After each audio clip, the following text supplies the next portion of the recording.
कृष्णा, जय श्री हरि। ओम नमः शिवाय। प्रिय भक्तजनों, आज बृहस्पतिवार के दिन आप बृहस्पति देव की बड़ी ही दुर्लभ कथा सुनेंगे। इस कथा को सुनने से भक्तों की सभी मनोकामनाएं भगवान बृहस्पति देव की कृपा से पूर्ण हो जाती हैं। तो आइए बड़ी ही श्रद्धा और प्रसन्न चित्त मन से इस कथा को सुनते हैं। भारतवर्ष में एक प्रतापी और दानी राजा राज्य करता था। वह नित्य गरीबों और ब्राह्मणों की सहायता करता था। यह बात उसकी रानी को अच्छी नहीं लगती थी। वह न ही गरीबों को दान देती, न ही भगवान का पूजन करती थी और राजा को भी दान देने से मना किया करती थी। एक दिन राजा शिकार खेलने वन को गए हुए थे तो रानी महल में अकेली थी। उसी समय बृहस्पति देव साधु वेश में राजा के महल में भिक्षा लेने के लिए गए और भिक्षा मांगी तो रानी ने भिक्षा देने से इनकार कर दिया और कहा, हे साधु महाराज, मैं तो दान पुण्य से तंग आ गई हूँ। मेरा पति सारा धन लुटाते रहते हैं। मेरी इच्छा है कि हमारा धन नष्ट हो जाए, फिर न रहेगा बांस न बजेगी बांसुरी। साधु ने कहा, देवी तुम तो बड़ी विचित्र हो। धन संतान तो सभी चाहते हैं, पुत्र और लक्ष्मी तो पापी के घर भी होने चाहिए। यदि तुम्हारे पास अधिक धन है तो भूखों को भोजन दो, प्यासों के लिए प्याऊ बनवाओ, मुसाफिरों के लिए धर्मशालाएं खुलवाओ। जो निर्धन अपनी कुंवारी कन्याओं का विवाह नहीं कर सकते, उनका विवाह करा दो। ऐसे और कई काम हैं जिनके करने से तुम्हारा यश लोक और परलोक में फैलेगा। परंतु रानी पर उपदेश का कोई प्रभाव नहीं पड़ा। वह बोली, महाराज आप मुझे कुछ न समझाएं, मैं ऐसा धन नहीं चाहती जो हर जगह बांटती फिरूं। साधु ने उत्तर दिया, यदि तुम्हारी ऐसी इच्छा है तो तथास्तु। तुम ऐसा करना कि बृहस्पतिवार को घर लीपकर पीली मिट्टी से अपना सिर धोकर स्नान करना, भट्टी चढ़ाकर कपड़े धोना। ऐसा करने से आपका सारा धन नष्ट हो जाएगा। इतना कहकर वह साधु महाराज वहाँ से आलोक हो गए और साधु के अनुसार कही बातों को पूरा करते हुए रानी को केवल 3 बृहस्पतिवार ही बीते थे कि उसकी समस्त धन संपत्ति नष्ट हो गई। भोजन के लिए राजा का परिवार तरसने लगा।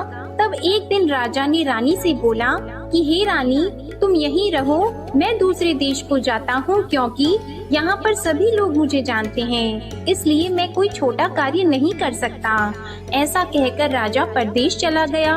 वहाँ वह जंगल से लकड़ी काट कर लाता और शहर में बेचता था। इस तरह वह अपना जीवन व्यतीत करने लगा। इधर राजा के परदेश जाते ही रानी और दासी दुखी रहने लगी। एक बार जब रानी और दासी को 7 दिन तक बिना भोजन के रहना पड़ा तो रानी ने अपनी दासी से कहा, हे दासी, पास ही के नगर में मेरी बहन रहती है, वह बड़ी धनवान है। तू उसके पास जा और कुछ लेकर आ ताकि थोड़ा बहुत गुजार बसर हो सके। रानी दासी की बहन के पास गई। उस दिन गुरुवार था और रानी की बहन उस समय बृहस्पतिवार व्रत की कथा सुन रही थी। दासी ने रानी की बहन को अपनी रानी का संदेश दिया, लेकिन रानी की बड़ी बहन ने कोई उत्तर नहीं दिया। जब दासी को रानी की बहन से कोई उत्तर नहीं मिला तो वह बहुत दुखी हुई और उसे क्रोध भी आया। दासी ने वापस आकर रानी को सारी बात बता दी। सुनकर रानी ने अपने भाग्य को कोसा। उधर रानी की बहन ने सोचा कि मेरी बहन की दासी आई थी, परंतु मैं उससे नहीं बोली, इससे वह बहुत दुखी हुई होगी। कथा सुनकर और पूजन समाप्त करके वह अपनी बहन के घर आई और कहने लगी, हे बहन, मैं बृहस्पतिवार का व्रत कर रही थी, तुम्हारी दासी मेरे घर आई थी, परंतु जब तक कथा होती है तब तक न तो उठते हैं और न ही बोलते हैं, इसलिए मैं नहीं बोली। कहो दासी क्यों गई थी? रानी बोली, बहन तुमसे क्या छिपाऊं, हमारे घर में खाने तक को अनाज नहीं था। ऐसा कहते कहते रानी की आंखें भर आई। उसने दासी समेत पिछले 7 दिनों से भूखे रहने तक की बात अपनी बहन को विस्तार पूर्वक सुना दी। रानी की बहन बोली, देखो बहन, भगवान बृहस्पति सबकी मनोकामना को पूर्ण करते हैं। देखो शायद तुम्हारे घर में अनाज रखा हो। पहले तो रानी को विश्वास नहीं हुआ, पर बहन के आग्रह करने पर उसने अपनी दासी को अंदर भेजा तो उसे सचमुच अनाज से भरा एक घड़ा मिल गया। यह देखकर दासी को बड़ी हैरानी हुई। दासी रानी से कहने लगी, हे रानी, जब हमको भोजन नहीं मिलता तो हम व्रत ही तो करते हैं। इसलिए क्यों न इनसे व्रत और कथा की विधि पूछ ली जाए ताकि हम भी व्रत कर सकें। तब रानी ने अपनी बहन से बृहस्पतिवार व्रत के बारे में पूछा। उसकी बहन ने बताया, बृहस्पतिवार के व्रत में चने की दाल और मुनक्का से विष्णु भगवान का केले की जड़ में पूजन करें तथा दीपक जलाएं, व्रत कथा सुनें और पीला भोजन ही करें। इससे बृहस्पति देव प्रसन्न होते हैं। और व्रत और पूजन विधि बताकर रानी की बहन अपने घर को लौट गई। 7 दिन के बाद जब गुरुवार आया तो रानी और दासी ने व्रत रखा। घुड़साल में जाकर चना और गुड़ लेकर आई, फिर उससे केले की जड़ तथा विष्णु भगवान का पूजन किया। अब पीला भोजन कहाँ से आए, इस बात को लेकर दोनों बहुत दुखी थी। क्योंकि उन्होंने व्रत रखा था, इसलिए बृहस्पति देव उनसे प्रसन्न थे। इसलिए वे एक साधारण व्यक्ति का रूप धारण करके 2 थालों में सुंदर पीला भोजन दासी को दे गए। भोजन पाकर दासी बहुत प्रसन्न हुई और फिर रानी के साथ मिलकर भोजन ग्रहण किया। उसके बाद वे सभी गुरुवार को व्रत और पूजन करने लगी। बृहस्पति भगवान की कृपा से उनके पास फिर से धन संपत्ति आ गई, परंतु रानी फिर से पहले की तरह आलस्य करने लगी। तब दासी बोली, देखो रानी, तुम पहले भी इस प्रकार आलस्य करती थी। तुम्हें धन रखने में कष्ट होता था, इस कारण सभी धन नष्ट हो गया। और अब जब भगवान बृहस्पति की कृपा से धन मिला है तो तुम्हें फिर से आलस्य होता है। रानी को समझाते हुए दासी कहती है कि बड़ी मुसीबतों के बाद हमने यह धन पाया है, इसलिए हमें दान पुण्य करना चाहिए, भूखे मनुष्यों को भोजन कराना चाहिए और धन को शुभ कार्यों में खर्च करना चाहिए, जिससे तुम्हारे कुल का यश बढ़ेगा, स्वर्ग की प्राप्ति होगी और पितृ प्रसन्न होंगे। दासी की बात मानकर रानी अपना धन शुभ कार्यों में खर्च करने लगी, जिससे पूरे नगर में उसका यश फैलने लगा। उधर एक दिन राजा दुखी होकर जंगल में एक पेड़ के नीचे आसन जमाकर बैठ गया। वह अपनी दशा को याद करके व्याकुल होने लगा। बृहस्पतिवार का दिन था। एकाएक उसने देखा कि निर्जन वन में एक साधु प्रकट हुए। वह साधु वेश में स्वयं बृहस्पति देवता थे। लकड़हारे के सामने आकर बोले, हे लकड़हारे, इस सुनसान जंगल में तू इतना चिंता मग्न क्यों बैठा है? लकड़हारे ने दोनों हाथ जोड़कर प्रणाम किया और उत्तर दिया, महात्मा जी, आप सब कुछ जानते हैं, मैं क्या कहूँ। यह कहकर रोने लगा और साधु को अपनी आत्म कथा सुनाई। महात्मा जी ने कहा, तुम्हारी स्त्री ने बृहस्पतिवार के दिन बृहस्पति भगवान का निरादर किया है, जिसके कारण रुष्ट होकर उन्होंने तुम्हारी यह दशा कर दी। अब तुम चिंता को दूर करके मेरे कहने पर चलो तो तुम्हारे सब कष्ट दूर हो जाएंगे और भगवान पहले से भी अधिक संपत्ति देंगे। तुम बृहस्पति के दिन कथा किया करो, 2 पैसे के चने मुनक्का लाकर उसका प्रसाद बनाओ और शुद्ध जल से लोटे में शक्कर मिलाकर अमृत तैयार करो। कथा के पश्चात अपने सारे परिवार और सुनने वाले प्रेमियों में अमृत व प्रसाद को बांटकर खुद भी ग्रहण करो।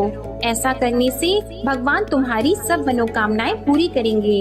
साधु के ऐसे वचन सुनकर लकड़हारा बोला, हे प्रभु, मुझे लकड़ी बेचकर इतना पैसा नहीं मिलता जिससे भोजन के उपरांत कुछ बचा सकूं। मैंने रात्रि में अपनी स्त्री को व्याकुल देखा है, मेरे पास कुछ भी नहीं जिससे मैं उसकी खबर मंगा सकूं। और फिर मैं बृहस्पति देव की क्या कहानी सुनूं? मुझको तो कुछ भी मालूम नहीं है। साधु ने कहा, हे लकड़हारी, तुम किसी बात की चिंता मत करो। बृहस्पतिवार के दिन तुम रोजाना की तरह लकड़ियाँ लेकर शहर को जाओ।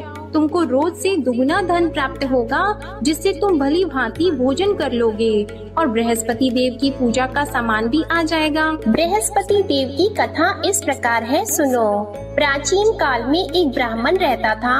वह बहुत निर्धन था। उसकी कोई संतान नहीं थी। उसकी स्त्री बहुत मलिनता के साथ रहती थी। वह स्नान नहीं करती, किसी देवता का पूजन नहीं करती। इससे ब्राह्मण देवता बड़े दुखी थे। बेचारे बहुत कुछ कहते थे, किंतु उसका कुछ परिणाम नहीं निकला। भगवान की कृपा से ब्राह्मण की स्त्री के कन्या रूपी रत्न पैदा हुआ। कन्या बड़ी होने पर प्रातः स्नान करके विष्णु भगवान का जाप और बृहस्पतिवार का व्रत करने लगी। अपने पूजन पाठ को समाप्त करके विद्यालय जाती तो अपनी मुट्ठी में जौ भर के ले जाती। और पाठशाला के मार्ग में डालती जाती। तब ये जौ स्वर्ण के हो जाते तो लौटते समय उनको बीन कर घर ले आती। एक दिन वह बालिका सूप में उस सोने की जौ को फटक कर साफ कर रही थी कि उसके पिता ने देख लिया और कहा, हे बेटी, सोने की जौ के लिए सोने का सूप होना चाहिए। दूसरे दिन बृहस्पतिवार था। इस कन्या ने व्रत रखा और बृहस्पति देव से प्रार्थना करके कहा, मैंने आपकी पूजा सच्चे मन से की है तो मेरे लिए सोने का सूप दे दो।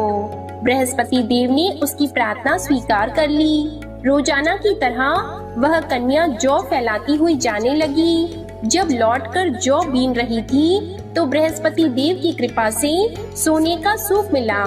उसे वह घर ले आई और उसमें जौ साफ करने लगी, परंतु उसकी माँ का वही ढंग रहा।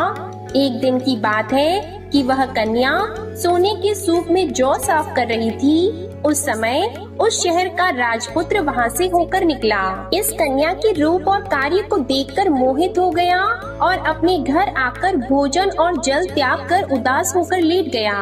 राजा को इस बात का पता लगा तो अपने प्रधानमंत्री के साथ उसके पास गए और बोले, हे बेटा, तुम्हें किस बात का कष्ट है? किसी ने तुम्हारा अपमान किया है अथवा और कोई कारण हो सो कहो, मैं वही कार्य करूँगा जिससे तुम्हें प्रसन्नता हो। अपने पिता की राजकुमार ने बातें सुनी तो वह बोला, मुझे आपकी कृपा से किसी बात का दुख नहीं है। किसी ने मेरा अपमान नहीं किया है, परंतु मैं उस लड़की से विवाह करना चाहता हूँ जो सोने के सूप में जौ साफ कर रही थी। यह सुनकर राजा आश्चर्य में पड़ गया और बोला, हे बेटा, इस तरह की कन्या का पता तुम ही लगाओ, मैं उसके साथ तेरा विवाह अवश्य ही करवा दूंगा। राजकुमार ने उस लड़की के घर का पता बताया। तब मंत्री उस लड़की के घर गए और ब्राह्मण देवता को सभी हाल बताया। ब्राह्मण देवता राजकुमार के साथ अपनी कन्या का विवाह करने के लिए तैयार हो गए तथा विधि विधान के अनुसार ब्राह्मण की कन्या का विवाह राजकुमार के साथ हो गया। कन्या के घर से जाते ही पहले की भांति उस ब्राह्मण देवता के घर में गरीबी का निवास हो गया। अब भोजन के लिए भी अन्न बड़ी मुश्किल से मिलता था। एक दिन दुखी होकर ब्राह्मण देवता अपनी पुत्री के पास गए।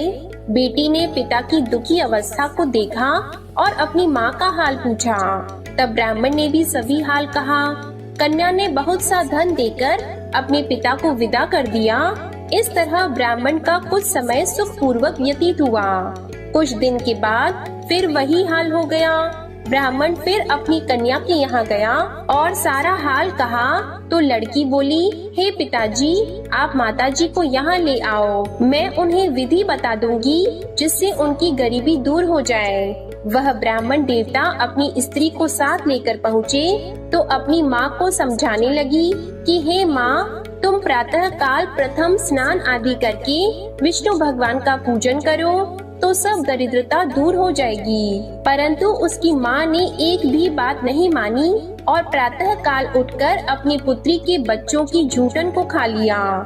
इससे उसकी पुत्री को भी बहुत गुस्सा आया। उसने एक रात को एक कोठरी से सारा सामान निकाल दिया और अपनी माँ को उसमें बंद कर दिया।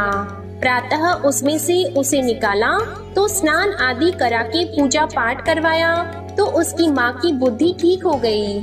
इसके बाद वह नियम से पूजा पाठ करती और प्रत्येक बृहस्पतिवार को व्रत रखने लगी। इस व्रत के प्रभाव से उसकी माता और पिता बहुत ही धनवान और पुत्रवान हो गए और बृहस्पति देवता के प्रभाव से इस लोक के सुख को भोगकर अंत में स्वर्ग को प्राप्त हुए। इस तरह कहानी कहकर साधु देवता वहाँ से अंतर ध्यान हो गए। धीरे धीरे समय व्यतीत होने पर फिर वही बृहस्पतिवार का दिन आया। लकड़हारा जंगल से लकड़ी काटकर किसी शहर में बेचने गया। उसे उस दिन और दिन से अधिक पैसा मिला। राजा ने चना गुड़ आदि लाकर गुरुवार का व्रत किया। उस दिन से उसके सभी क्लेश दूर हो गए। परंतु जब दोबारा गुरुवार का दिन आया तो बृहस्पतिवार का व्रत करना भूल गया। इस कारण बृहस्पति भगवान नाराज हो गए। उस दिन उस नगर के राजा ने विशाल यज्ञ का आयोजन किया था तथा शहर में ये घोषणा करा दी कि कोई भी मनुष्य अपने घर में भोजन न बनवाए, न आग जलाए। समस्त जनता मेरे यहाँ भोजन करने आए। इस आज्ञा को जो न मानेगा उसे फांसी की सजा दी जाएगी। इस तरह की घोषणा संपूर्ण नगर में करवा दी गई। राजा की आज्ञा के अनुसार शहर के सभी लोग भोजन करने गए, लेकिन लकड़हारा कुछ देर से पहुंचा, इसलिए राजा उसको अपने साथ घर लेके गए और ले जाकर भोजन करा रहे थे तो रानी की दृष्टि उस खूंटी पर पड़ी जिस पर उसका हार लटका हुआ था। वह वहाँ पर दिखाई नहीं दिया। रानी ने निश्चय किया कि मेरा हार इस मनुष्य ने चुरा लिया है। उसी समय सिपाहियों को बुलाकर उसको कारागार में डलवा दिया। जब लकड़हारा कारागार में पड़ गया और बहुत दुखी होकर विचार करने लगा कि न जाने कौन से पूर्व जन्म के कर्म से मुझे यह दुख प्राप्त हुआ है, और उसी साधु को याद करने लगा जो कि जंगल में मिला था। उसी समय तत्काल बृहस्पति देव साधु के रूप में प्रकट हुए और उसकी दशा को देखकर कहने लगे, अरे मूर्ख, तूने बृहस्पति देव की कथा नहीं करी, इस कारण तुझे दुख प्राप्त हुआ है। अब चिंता मत कर, बृहस्पतिवार के दिन कारागार के दरवाजे पर 4 पैसे पड़े मिलेंगे, उनसे तू बृहस्पति देव की पूजा करना, तेरे सभी कष्ट दूर हो जाएंगे। बृहस्पतिवार के दिन उसे 4 पैसे मिले। लकड़हारे ने कथा कही। उसी रात्रि को बृहस्पति देव ने उस नगर के राजा को स्वप्न में कहा, हे राजा, तुमने जिस आदमी को कारागार में बंद कर दिया है वह निर्दोष है, वह राजा है, उसे छोड़ देना। रानी का हार उसी खूंटी पर लटका है, अगर तू ऐसा नहीं करेगा तो मैं तेरे राज्य को नष्ट कर दूंगा। इस तरह रात्रि के स्वप्न को देखकर राजा प्रातः काल उठा और खूंटी पर हार देखकर लकड़हारे को बुलाकर क्षमा मांगी और लकड़हारे को योग्य सुंदर वस्त्र आभूषण देकर विदा कर दिया। बृहस्पति देव की आज्ञा के अनुसार लकड़हारा अपने नगर को चल दिया।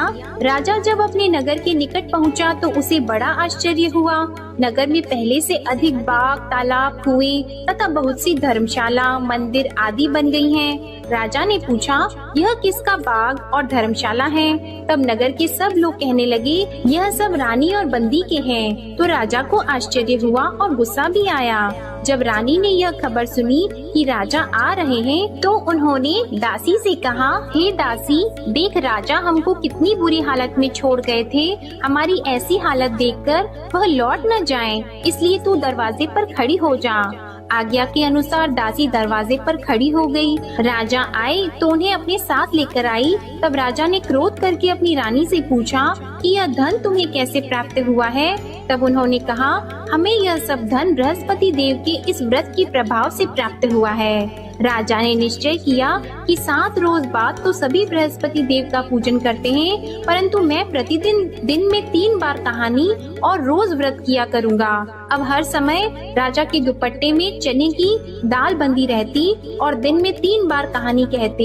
एक रोज राजा ने विचार किया कि चलो अपनी बहन के यहाँ हो आवे। इस तरह निश्चय करके राजा घोड़े पर सवार होकर अपनी बहन के यहाँ को चलने लगा। मार्ग में उसने देखा कि कुछ आदमी एक मुर्दे को लिए जा रहे हैं। उन्हें रोककर राजा कहने लगा, अरे भाइयों, मेरी बृहस्पति देव की कथा सुन लो। वे बोले, लो हमारा तो आदमी मर गया है, इसको अपनी कथा की पड़ी है। परंतु कुछ आदमी बोले, अच्छा कहो, हम तुम्हारी कथा भी सुनेंगे। राजा ने दाल निकाली और जब कथा आधी हुई थी कि मुर्दा हिलने लग गया, और जब कथा समाप्त हो गई तो राम राम करके मनुष्य उठकर खड़ा हो गया। आगे मार्ग में उसे किसान खेत में हल चलाता मिला तो राजा ने उसे देखकर बोला, अरे भैया, तुम मेरी बृहस्पतिवार की कथा सुन लो। किसान बोला, जब तक मैं तेरी कथा सुनूंगा तब तक 4 हरैया जोत लूंगा। जा अपनी कथा किसी और को सुनाना। इस तरह राजा आगे चलने लगा। राजा के हटते ही बैल पछाड़ खाकर गिर गए और किसान के पेट में बड़ी जोर का दर्द होने लगा। उस समय उसकी माँ रोटी लेकर आई और उसने जब यह देखा तो अपने पुत्र से सब हाल पूछा और बेटे ने सभी हाल कह दिया। तो बुढ़िया दौड़ी दौड़ी उस घुड़सवार के पास गई और उससे बोली कि मैं तेरी कथा सुनूंगी, तू अपनी कथा मेरे खेत पर चलकर ही कहना। राजा ने बुढ़िया के खेत पर जाकर कथा कही, जिसके सुनते ही वह बैल उठकर खड़े हुए तथा किसान के पेट का दर्द भी बंद हो गया। राजा अपनी बहन के घर पहुंचा। बहन ने भाई की खूब मेहमानी की। दूसरे रोज प्रातः काल राजा जगा तो वह देखने लगा कि सब लोग भोजन कर रहे हैं। राजा ने अपनी बहन से कहा, ऐसा कोई मनुष्य है जिसने भोजन नहीं किया हो? मेरे बृहस्पतिवार की कथा सुन ले। बहन बोली, हे भैया, यह देश ऐसा है कि पहले यहाँ लोग भोजन करते हैं, बाद में अन्य काम करते हैं। अगर कोई पड़ोस में हो तो देख आऊं। वह ऐसा कहकर देखने चली गई, परंतु उसे कोई ऐसा व्यक्ति नहीं मिला जिसने भोजन न किया हो। अतः वह एक कुम्हार के घर गई जिसका लड़का बीमार था। उसे मालूम हुआ कि उनके यहाँ 3 रोज से किसी ने भोजन नहीं किया है। रानी ने अपने भाई की कथा सुनने के लिए कुम्हार से कहा। वह तैयार हो गया। राजा ने जाकर बृहस्पतिवार की कथा कही, जिसको सुनकर उसका लड़का ठीक हो गया। अब तो राजा की प्रशंसा होने लगी। एक रोज राजा ने अपनी बहन से कहा कि हे बहन, हम अपने घर को जाएंगे, तुम भी तैयार हो जाओ। राजा की बहन ने अपनी सास से कहा तो सास ने कहा, हाँ चली जा, परंतु अपने लड़कों को मत ले जाना, क्योंकि तेरे भाई की कोई औलाद नहीं है। बहन ने अपने भैया से कहा, हे भैया, मैं तो चलूंगी पर कोई बालक नहीं चलेगा। तो राजा बोला, जब कोई बालक नहीं चलेगा तब तुम ही क्या करोगी? बड़े दुखी मन से राजा अपने नगर को लौट आया। राजा ने अपनी रानी से कहा, हम निर्वंशी हैं, हमारा मुंह देखने का धर्म नहीं है और कुछ भोजन आदि नहीं किया है। रानी बोली, हे प्रभु, बृहस्पति देव ने हमें सब कुछ दिया है, वह हमें औलाद अवश्य देंगे। उसी रात को बृहस्पति देव ने राजा से स्वप्न में कहा, हे राजा उठो, सभी सोच त्याग दो, तेरी रानी गर्भ से है। राजा को यह बात सुनकर बड़ी खुशी हुई। 9वें महीने में उसके गर्भ से एक सुंदर पुत्र पैदा हुआ। तब राजा बोला, हे रानी, स्त्री बिना भोजन के रह सकती है, पर बिना कहे नहीं रह सकती। जब मेरी बहन आएगी तुम उससे कुछ मत कहना। रानी ने सुनकर हाँ कर दिया। जब राजा की बहन ने यह शुभ समाचार सुना तो वह बहुत खुश हुई और बधाई लेकर अपने भाई के यहाँ आई। तभी रानी ने कहा, घोड़ा चढ़कर तो नहीं आई है, गधा चढ़कर आई है। राजा की बहन बोली, भाभी, मैं इस प्रकार न कहती तो तुम्हें औलाद कैसे मिलती? बृहस्पति देव ऐसे ही हैं, जैसी जिसके मन में कामनाएं हैं सभी को पूर्ण करते हैं। जो सद्भावना पूर्वक बृहस्पतिवार का व्रत करता है एवं कथा पढ़ता है अथवा सुनता है, दूसरों को सुनाता है, बृहस्पति देव उनकी सभी मनोकामनाएं पूर्ण करते हैं। बृहस्पति देव उनकी सदैव रक्षा करते हैं। जो संसार में सद्भावना और सच्चे हृदय से बृहस्पति देव का पूजन करते हैं, उनकी सभी मनोकामनाएं उसी प्रकार पूर्ण होती हैं जैसे राजा और रानी ने बृहस्पति देव की कथा का गुणगान किया। उनकी सभी इच्छाएं बृहस्पति देव ने पूर्ण की। मनुष्य को हृदय से उनका मनन करते हुए जयकारा करना चाहिए। तो प्रेम से बोलिए, बृहस्पति देव की जय, विष्णु भगवान की जय, समस्त देवी देवताओं की जय। अब आप भगवान बृहस्पति देव की आरती श्रवण कीजिए। ओम जय बृहस्पति देवा, ओम जय बृहस्पति देवा, छिन छिन भोग लगाऊं कदली फल मेवा। ओम जय बृहस्पति देवा, तुम पूर्ण परमात्मा, तुम अंतर्यामी, जगत पिता जगदीश्वर, तुम सबके स्वामी। ओम जय बृहस्पति देवा, चरणामृत निज निर्मल, सब पातक हरता, सकल मनोरथ दायक, कृपा करो भरता। ओम जय बृहस्पति देवा, तन मन धन अर्पण कर, जो जन शरण पड़े, प्रभु प्रकट तब होकर, आकर द्वार खड़े। ओम जय बृहस्पति देवा, दीन दयाल दयानिधि, भक्तन हितकारी, पाप दोष सब हरता, भव बंधन हारी। ओम जय बृहस्पति देवा, सकल मनोरथ दायक, सब संशय तारो, विषय विकार मिटाओ संतन सुखकारी। ओम जय बृहस्पति देवा, जो कोई आरती तेरी प्रेम सहित गावे, ज्येष्ठानंद बंद सो निश्चय ही पावे। ओम जय बृहस्पति देवा, ओम जय बृहस्पति देवा। प्रेम से बोलिए भगवान बृहस्पति देव की जय। बोलिए भगवान श्री लक्ष्मी नारायण जी की जय।